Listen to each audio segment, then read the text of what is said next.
और बच्चों, क्या हाल चाल है। ये वही बोर्ड है जहां मैं आपको पढ़ाता हूँ। कभी कभी पढ़ाते पढ़ाते बेटा जब थक जाता हूँ तो यहीं आराम कर लेता हूँ, जमीन पे ही। मैं तो तुम लोग यार सोचते होगे ये पढ़ाई लिखाई ये सब किसने बना दिया, मतलब क्यों यार पढ़ना पड़ रहा है, क्यों यार मतलब इतनी टेंशन लेनी पड़ रही है। तो देखो बेटा, ऐसा नहीं है, टेंशन कुछ नहीं है। देखो ऐसा है बेटा, तीन चीजें हैं। पढ़ लो, या एंजॉय कर लो, या पढ़ाई के साथ एंजॉय कर लो। तो क्या आपको अच्छा लगता है? मुझे तो लगता है भाई पढ़ाई के साथ साथ एंजॉय कर लें, वही सबसे अच्छा ऑप्शन है अपने लिए। क्योंकि देखो बेटा, मान लो आप अगर नहीं भी पढ़ोगे तो कुछ ना कुछ तो करोगे, और मेहनत तो बेटा हर जगह है। टेंशन तो देखो थोड़ी बहुत बच्चों हर जगह लेनी है दुनिया में, आप कोई भी काम करो।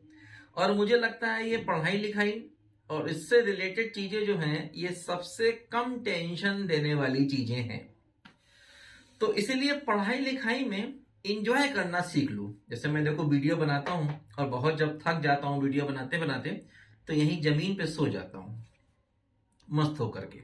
ठीक है, तो होता क्या है, देखो हम परेशान क्यों होते हैं। जैसे जब हम पढ़ते हैं तो पढ़ते पढ़ते परेशान क्यों होते हैं, उसकी कई वजह। एक वजह तो ये होती है कई बार कि हम दूसरों से अपना कंपटीशन करने लगते हैं। हम क्या करने लगते हैं, कई बार हमारे ही आसपास के लोग कंपटीशन जबरदस्ती करवा देते हैं। जैसे पड़ोसी का बच्चा जो है वो गवर्नमेंट एग्जाम अगर उसने क्वालिफाई कर लिया तो समझ लीजिए हमारी पूरी टेंशन। हमारी रिश्तेदारी में अगर कोई हमारी उम्र का बच्चा किसी एग्जाम में सेलेक्ट हो गया तो हमको ताने मार मार के बहुत टेंशन दिया जाएगा। तो खैर ये तो समाज है, यहाँ टेंशन लोग देते हैं, लेकिन हमें टेंशन लेनी नहीं है। क्योंकि देखो हमें किसी से भी अपना कंपटीशन नहीं करना। इस दुनिया में हर आदमी दूसरे से अलग है। तो पहली बात, कंपटीशन भूल जाइए। कोई कुछ भी कर रहा है, कोई कितना भी आगे बढ़ गया, किसी ने कितना भी पैसा कमा लिया, कोई कितना भी फेमस हो गया, आपको ज्यादा टेंशन नहीं करनी है। आपको सोचना है कि उसका जीवन अलग है और हमारा जीवन अलग है। हर दुनिया में आदमी अलग अलग है। ठीक है, अच्छा। दूसरी बात क्या होता है कि हम बहुत जल्दी सब कुछ पा लेना चाहते हैं। जब भी हम किसी सफल आदमी को देखते हैं, अरे यार एक साल के अंदर तो देखो कहां से क्या चला गया। ऐसा होता नहीं है। वो एक साल हमने उसका देखा है, लेकिन पिछले कितने सालों से वो बंदा मेहनत कर रहा है वो शायद आपको ना पता हो। वो आपको एक साल दिखता है ना। तो आगे बढ़ने के लिए बेटा क्या होता है, हमको हमेशा एफर्ट करने पड़ते हैं, समय देना पड़ता है, टाइम देना पड़ता है। देखो तो आप क्या करोगे, आपने जो भी गोल डिसाइड किया है उसका पहला स्टेप क्या है, पहले आप उस पर फोकस करिए। जैसे कि मान लीजिए आपने सोचा है कि भाई मुझे यूपीएससी की तैयारी करनी है, मैथ्स लेकर के कोई भी सब्जेक्ट। हाँ, पहले तो यही सोचो भाई कौन सा सब्जेक्ट लेके तैयारी करनी है। मान लो एग्जाम्पल के तौर पे, तो पहले तो एक दो दिन यही सोचो कि किस सब्जेक्ट के साथ तैयारी करनी है ना। पहला स्टेप ये हुआ ना। बहुत आगे मत सोचो क्या होगा, सिलेक्ट होंगे नहीं होंगे, बहुत आगे नहीं सोचा जा सकता, किसी काम में नहीं सोचा जा सकता, है ना। दूसरा स्टेप ये है कि यार सिलेबस क्या है। तो पहले दूसरे स्टेप, तीसरे स्टेप, चौथे स्टेप, बल्कि मैं तो कहूंगा कि उस दिन के बारे में सोचो बस, कि आज मेरा काम है कि मुझे यूपीएससी का सिलेबस मालूम करना है, बस और कुछ नहीं करना। ठीक है, क्या होता है इस टाइप के लोग मार्केट में हैं कि डोंट वेस्ट टाइम। समय का हर पल इस्तेमाल करो, समय के कतरे कतरे का यूज करना है, नहीं करोगे तो कुछ नहीं कर पाओगे। तो ये चीजें आदमी को बहुत टेंशन देती कि अरे भैया यूपीएससी की तैयारी करना है तो टहलना मना है, खाना मना है, पीना मना है, सोना मना है, बाहर जाके टहलना मना है ना। ये सब बातें मत सोचना। अगर ये सब सोचोगे तो मेंटल और हो जाओगे। तैयारी तो पता नहीं कितनी करोगे, डॉक्टर के पास उल्टा जाना पड़ जाएगा, और डॉक्टर फिर सलाह देगा कि पढ़ाई बंद कर दो। अगर ज्यादा हमने सोच लिया तो इस टाइप की बातें नहीं होनी चाहिए। ये 15 घंटे 16 घंटे पढ़ना, 20 घंटे पढ़ना, ये कोई ऐसी प्रैक्टिकल चीजें नहीं होती हैं कि मैं तो केवल 4 घंटे सोता था साहब और बाकी 20 घंटे में पढ़ता था। ये सब चीजें प्रैक्टिकल नहीं होती हैं, है ना। ये सब चीजें संभव नहीं होती हैं।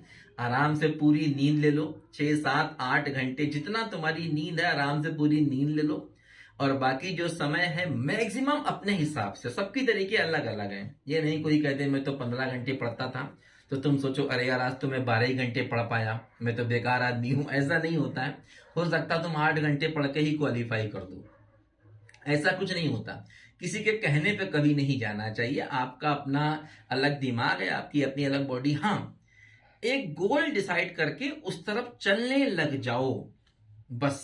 जैसे कि आपने सोचा कि मुझे भाई यहां से 2 किलोमीटर दूर रेलवे स्टेशन की तरफ जाना है, तो सबसे पहला काम क्या करोगे? आप रेलवे स्टेशन वाले रास्ते को पकड़ोगे। आप उस रास्ते को पकड़ोगे तो थोड़ा देर ही सही पहुंच ही जाओगे। यही दुनिया का रूल है ना? तो इस टाइप की बातें कभी भी नहीं सोचनी चाहिए कि अरे यार आज तो मेरा ये, अरे कोई बात नहीं, आप पढ़ो। और हाँ, पढ़ाई को एंजॉयमेंट के साथ करो। जैसे जैसे आज आपने सोचा मुझे पढ़ना है, तो पहले 10 मिनट गाने गाओ, बढ़िया बढ़िया जोर जोर से गाने गाओ, डांस करो, दिल को खुश करो कि आज मुझे खुशी के साथ पढ़ना है।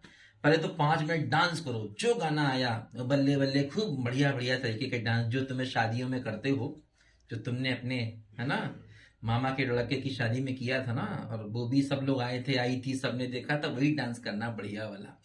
और गाने गाने, भयंकर गाने, खूब अच्छे अच्छे गाने गाने, जो मन में आए। पहले गाना गाओ, डांस करो, फिर पढ़ने बैठो खुशी दिल के साथ में। फिर देखो जो पढ़ोगे वो याद होगा। और हाँ, पढ़ाई को समझ के करना है, इसमें तो कोई दो राय नहीं है भाई। पढ़ने के साथ समझना भी है, और बाकी सब बातें हैं। फिर क्या सिलेबस है, कितने घंटे पढ़ना है, ये बहुत ज्यादा नहीं सोचना चाहिए। ये सोचो कि जितना हमें समय मिलेगा मैक्सिमम हम पढ़ेंगे। थोड़ा बहुत 2-4 मिनट का आधे पौन घंटे बाहर जाके टहलो भी। अगर आप गांव में रहते हो तो बढ़िया है, बाग बगीचे अपने घूमो, नदी किनारे जाके सैर सपाटे करो, है ना ये। और अगर आप शहरों में रहते हो तो वहां भी सोचो कि कैसे जाकर के शाम को गार्डन वार्डन में हम बढ़िया मस्त टहल सकते हैं। तो पढ़ाई को बेटा इंजॉयमेंट के साथ करना है, पढ़ाई को इंजॉयफुल बनाना है, पढ़ाई को बोरिंग नहीं बनाना है। अगर पढ़ाई को बोरिंग बना दिया तो माइंड जो है ना, वो एक दिन गुस्सा करेगा, मतलब ब्लास्ट कर देगा कि नहीं अब बस बहुत कुछ हो गया, कि अब नहीं पढ़ना। ऐसा नहीं होना चाहिए। वो तभी होता है जब पढ़ाई को बहुत बोरिंग, बहुत ज्यादा टेंशन, हर आदमी से कंपटीशन करना, है ना। किसी यूट्यूबर को देखा कि मैं उसके बराबर फेमस भी हो जाऊं, किसी आईएएस को देखा कि तो मैं उससे ज्यादा नंबर लेके आईएएस एग्जाम क्वालिफाई कर जाऊं, है ना। किसी डांसर को देखा तो मैं उससे बढ़िया डांस करने लग जाऊं, है ना। कि एचडी सर जैसे सिंगर को देखा तो मैं एचडी सर की तरह सिंगिंग भी करूं, पढ़ाऊं भी। ये सब ज्यादा कंपटीशन नहीं करना चाहिए। अब सोचते हो यार कि एचडी सर जो है वो मैथ्स में क्या क्या नॉलेज है मुझे जल्दी मिल जाए, तो ऐसा नहीं होता।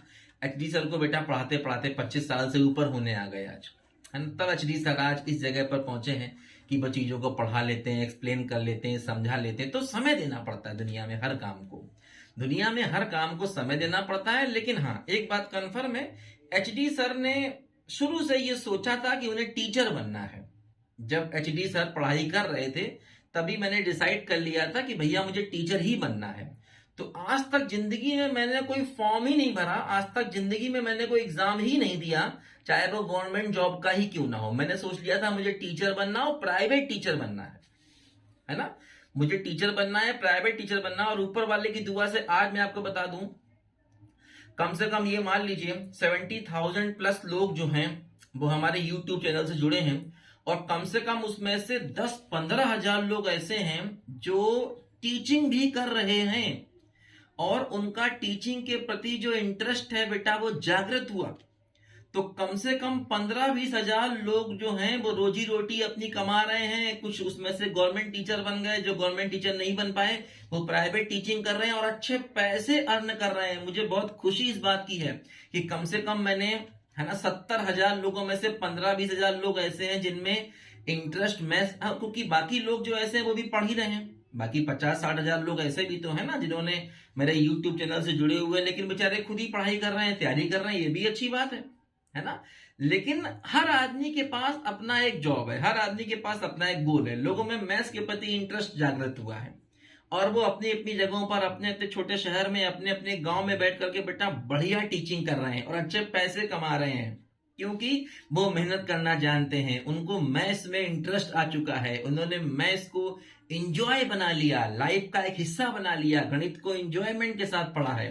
तो इसलिए आज बेटा वो अपनी लाइफ में गवर्नमेंट टीचर बन जाएंगे तो बहुत अच्छा, कोई एग्जाम क्वालिफाई कर देंगे बहुत अच्छा, और अदरवाइज अपना ट्यूशन पढ़ा लेंगे। भाई देखो ऐसा है, जैसे बहुत से बच्चे गरीब होते हैं, है ना, तो अगर आप गरीब हैं तो मजदूरी नहीं करना बेटा, आपको ट्यूशन पढ़ानी है ना। कई बार मैंने देखा है, बड़े फेमस फेमस लोग होते हैं, कहते हैं जी मेरा बच्चा स्टूडेंट मेरा बड़ा गरीब था, वो घरों में बर्तन मांजता था मजदूरी करता था। तो प्लीज बेटा आप मजदूरी नहीं करना, बर्तन नहीं किसी घर में जाके धोना, आपको क्या करना है बच्चों, ट्यूशन पढ़ा लेनी है। क्योंकि मुझे लगता है आज भी ट्यूशन पढ़ाने में आपको ज्यादा पैसा मिलेगा बजाय मजदूरी करने के या बर्तन मांजने के, किसी भी शहर में किसी भी गांव में, है ना। तो आप ट्यूशन पढ़ाइए क्योंकि आप पढ़े लिखे लोग हैं, है ना। आप अगर गरीब हैं तो आप बच्चों को पढ़ाइए, अपने गांव के आसपास जो छोटा शहर है, छोटा कस्बा है, वहां चले जाइए, वहां जाके पढ़ाइए, वहां अच्छे पैसे आपको मिलेंगे। अगर आप गरीब हैं तो मेहनत करके अपनी गरीबी को दूर करिए।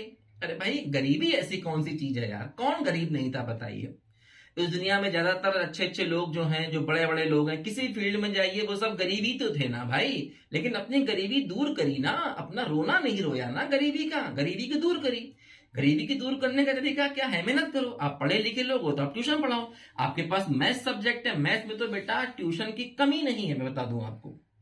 और भगवान चाहेगा तो पढ़ाते पढ़ाते भी कई बार बहुत लोग सीखते हैं। मैंने ऐसे भी स्टूडेंट देखे हैं जो कि पढ़ाते रहे प्राइवेट में पढ़ाते रहे, उन्होंने मतलब अच्छे अच्छे एग्जाम क्वालिफाई कर लिए, उन्होंने आईएएस एग्जाम क्वालिफाई कर दिया, उन्होंने गवर्नमेंट का टीचिंग एग्जाम क्वालिफाई कर दिया। ऐसे भी लोग मैंने देखे, उन्होंने सीएसआई या नेट एग्जाम क्वालिफाई कर दिया, पढ़ाते पढ़ाते क्वालिफाई कर दिया।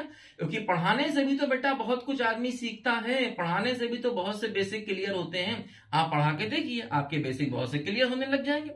लेकिन आप बहुत लो लेवल नहीं पढ़ाना, लो लेवल से मतलब 6-7 को नहीं पढ़ाइए, आप कम से कम 9, 10, 11, 12 को पढ़ाइए, कोशिश करिए थोड़ी सी, है ना। स्टार्टिंग से ही जब बच्चों को पढ़ाइए तो कम से कम 9, 10, 11, 12 के बच्चों को पढ़ाइए। क्योंकि मेरा ज्यादातर व्यूअर जो है वो कम से कम बीएससी में है या एमएससी में है। जो मेरा व्यूअर है, जो मेरा यूट्यूब सब्सक्राइबर है, वो क्या है, या तो बीएससी कर रहा है, या वो एमएससी कर रहा है, या एमएससी कर चुका है, या पीएचडी कर रहा है ना। या कहीं गवर्नमेंट एग्जाम में मस्त होके बैठा हुआ है, कोई गवर्नमेंट सर्विस में मस्त होकर बैठा हुआ है क्योंकि सर्विस उसने एग्जाम क्वालिफाई कर लिया। तो मेरे इस टाइप के व्यूअर्स हैं, है ना। तो ये व्यूअर ऐसे हैं जो 9, 10, 11, 12 को पढ़ा सकते हैं, तो आप उन्हीं को पढ़ाइए, थोड़ी मेहनत करिए, कोई दिक्कत नहीं है। ये मैंने बताया आपको कि भाई गरीबी कैसे हटाई जाए। और अगर आप गरीब नहीं, आप समर्थ हैं, तो जरूरत नहीं है फिर ट्यूशन पढ़ाने की, फिर मस्त होकर आप तैयारी करिए। भाई ये तो उन बच्चों के लिए है जो थोड़ा सा गरीब हैं, जिनको लगता है कि यार मैं कैसे अपने खर्च चलाऊं, मैं कैसे पढ़ूं।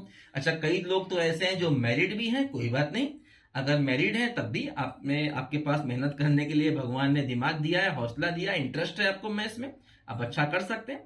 तो इसलिए टेंशन बिल्कुल नहीं करना है लाइफ में। अगर जिंदगी में कुछ करना है तो पहले टेंशन तो फेंक दो जा करके, भूल जाओ जा करके, और लाइफ में मस्त हो जाओ। देखो जैसे मैं पढ़ाते पढ़ाते जब थक जाता हूं तो यहीं जमीन पे सो जाता हूं।